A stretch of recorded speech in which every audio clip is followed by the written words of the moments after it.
Hi, this is a quick tutorial on how to begin your introduction paragraph with a hook strategy. One of the biggest challenges I hear from students when we're doing their writing is they're not sure how to start their essays. They know what needs to go in the body paragraphs, but they're not sure how to begin. And so a lot of the essays I get early on in the school year begin with introduction paragraphs that are basically retelling the story, their plot summary. And you don't want to start the story like that. You also don't want to kind of give an overview of your topic that's really general or includes information that you really want in your body paragraph. So we're going to talk about 4 hook strategies you can use to grab the reader's attention and pique their interest. Particularly when you're writing an essay for school or college, you have a teacher or a professor that has an enormous stack to grade. And so you want your paper to immediately grab their interest, pique their interest and their desire to really want to read what you have to say. They should be your hook strategy should be about 3 to 4 sentences long. So it should be clear, concise, and powerful, because once you add the thesis statement to the end of it, then you're going to have an introduction that's about 4, 5, 6 sentences long. So you want to kind of keep it in that range, 3 to 4, maybe 5 sentences, but I wouldn't go much longer than that. Otherwise, you're going to have this really long introduction paragraph, which can kind of weigh down your essay at the front end. And you only get one chance to make a first impression, so you want to make sure your hook strategy isn't a throwaway. It's not something that you just tack on there to be done with it. You want it to be good. Otherwise, it's not going to effectively grab the reader's attention. So the first strategy we're going to talk about is the personal story or anecdote. And this is when you start your essay with a story from your own life that shows that you have a personal connection to the essay topic. And you can draw on your life experience, your family, a vacation you went on, something that you read that really resonated with you. But that human connection between what you're writing about in your own life is really powerful. Now, normally in an essay, I tell students maintain the objective third person. But when you begin with a personal story, you have to write in first person, I, me. So that's okay when you begin with a personal story. It's just really important that you remember to shift back into the objective third person when you hit your thesis statement, and then stay in the objective third person as you continue writing. So an example, and this is taken from a student essay on George Washington. This says, all we did was drive, and each time we stopped, it was to visit another site. That morning in Washington, D.C. was different. We stepped out of our hotel room and walked 4 or 5 blocks. Suddenly, I was amazed by all that surrounded me. The Capitol building off in the distance, the White House on my left, a vast field of grass, and 2 ponds reflecting a towering white monument. What's that? I asked my dad, and he responded, that is the Washington Monument of George Washington.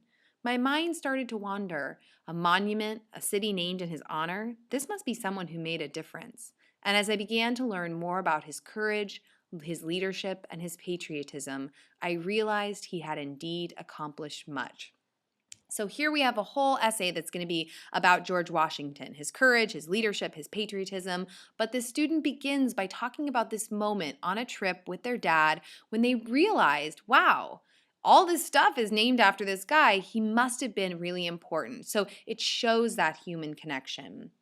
The next strategy is 3 questions, beginning with 3 questions. And this strategy is simple, and yet questions can be really thought-provoking or not. So you want to make sure you're really designing questions that are going to make your reader curious and really grab them. So you want the 3 questions to be related to your topic, and they should be related to each other. So you don't want 3 totally separate, different questions that don't have a relationship to one another. So one of the things I suggest to students is that you begin with maybe a really general question about the topic, and then follow it with 2 more questions that are more specific. They kind of bring the ideas into more of a refined view. So one really general question, and then kind of narrow the scope with the next 2 more specific questions. Alternatively, you could do it the opposite way and start with a really specific question and follow it with 2 more broad questions that kind of expand the conversation or the ideas into a more broad kind of arena of thought. You do not need to answer these questions. Like I said, you want to shoot for 3 or 4, maybe 5 sentences in your hook strategy. So if you have 3 sentences or 3 questions, then you don't have a lot of room to answer them. But when we get to a discussion about how to write your conclusion sentence, one of the things I say is it's nice to conclude by answering those questions or addressing the questions, because it creates this kind of unity and cohesion from the beginning of your essay to the end. But in the beginning, you're just piquing interest. You don't have to have all the answers. And really, because you just want to grab the reader's interest, if you ask questions and answer them immediately, then you've got their interest for a second, and then you've told them what the answer is. So is their interest still piqued? It's a good thing to keep in mind. So this is an example from an essay that was all about box stores like Walmart's and how they're really having a negative impact on family-owned business. And this is the 3-question strategy that starts with a really broad question and then makes the second 2 questions much more refined and narrow and specific. Is it true that bigger is always better? Could it be that society's insatiable desire for more is in many ways giving people less? Once people have accepted the premise that more choice is better, is it possible to reverse that trend, or has society set a course from which there is no turning back?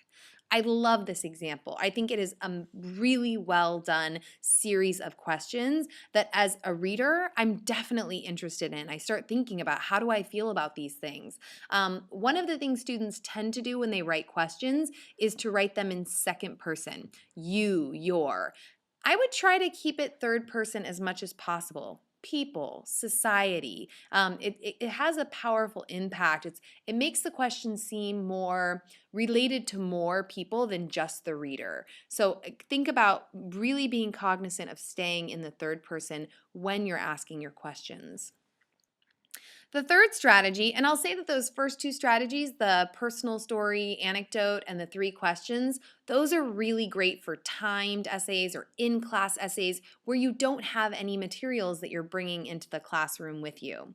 These next 2 kind of require some preparation. So this third strategy is to begin your essay with a quote. And this can be really powerful because there's so many incredible people who've said amazing things about a myriad of topics. So if you're writing an essay about courage, I mean, there's just a plethora of quotes you could grab from the internet about courage to begin your essay to really interest your reader. But when you begin with a quote, it has to have a clear relationship to the topic or the theme or the issue that you're writing about. And you want to make sure you follow that quote with 2 to 3 sentences of explanation and analysis. So if your quote is multiple sentences, just treat it like a 1-sentence quote.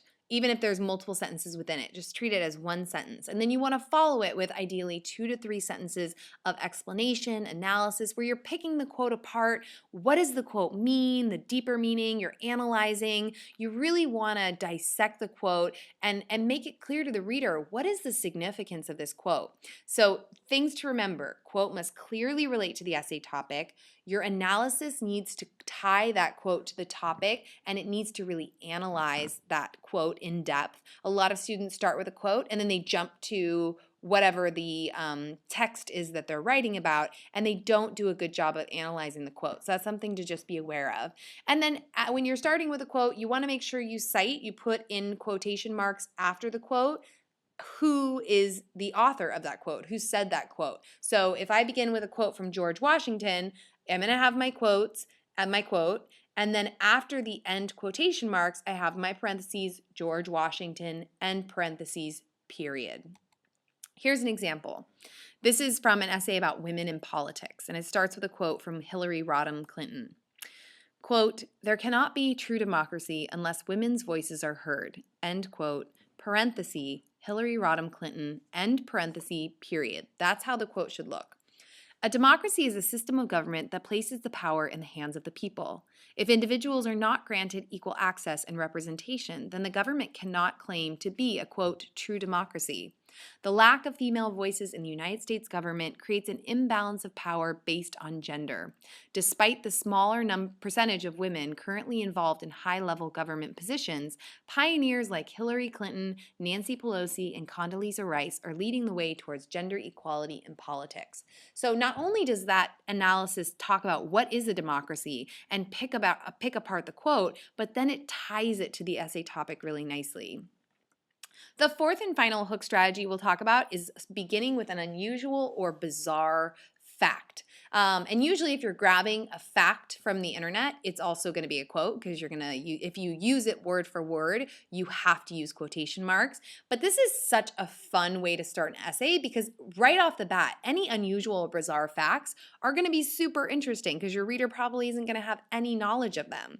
So if you don't know one off the top of your head, Google it. That's what's great about having Google. And then you want to follow that unusual fact just the same way as you would with a quote, with 2 to 3 sentences of explanation and analysis. So don't just plop a quote or an unusual fact up for your reader. You want to explain the significance. You want to tie it really clearly to your essay topic. And again, if it's word for word, you still need to cite that and put the author of that unusual fact that you're quoting in parentheses. So here's an example from an essay about choosing a career, and it begins with an unusual fact about Bill Gates. Bill Gates, founder of Microsoft, could spend $1 million per day, every day, 7 days a week, and would not run out of money until he was 311 years old. Most would agree that he has reached a point of financial security. In fact, it would be almost impossible to figure out how one could spend $1 million per day. For most Americans, finding an occupation that is satisfying, earning enough money to live comfortably, and figuring out a realistic blend between work and leisure are 3 essential factors in beginning one's career. So here we have this crazy fact about Bill Gates, and then they talk about the fact, and then they tie it really nicely to their essay topic. So these are some strategies you can use to begin your essay to hopefully capture your readers' interest and pique their excitement and get them wanting to read the rest of your essay.